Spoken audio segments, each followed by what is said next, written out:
Hello guys, and welcome back to Almost Tech Tutorials, and in today's video I'm going to be showing you guys how to fix the PS4 controller not connecting while in safe mode. So you basically can't use safe mode at all.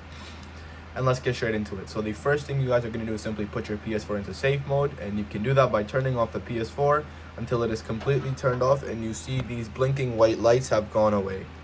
Now you will also need a USB cable for this in order for this to work, so just keep that in mind, make sure you have one. And once these blinking lights have gone away, what you're going to do is you're going to hold on the power button for about 6 to 8 seconds until you hear 2 beeps.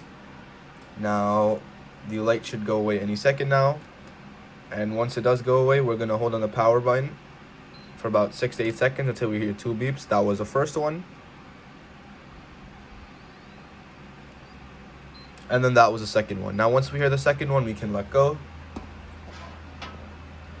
Now if you guys are stuck on this screen, let it just pop up. It should pop up any second.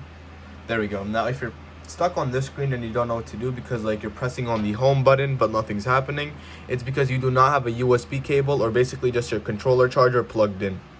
Now if you have it plugged in and it still isn't working, what you're gonna do is you're either gonna get a new USB cable or a new charger, or two, you're gonna look inside your port right here, and you're gonna make sure to see if there isn't anything stuck inside, like dirt or anything basically.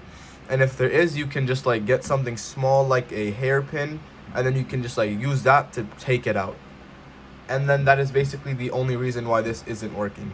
So again, I'll say it again. Number one, you can either get a new cable, a new USB cable, or two, you can simply just clean the dirt out of this port.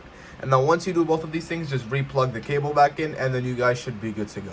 So yeah, that is it for the video. Thank you guys for watching. Make sure to give the video a thumbs up, subscribe to the channel, and have a great day.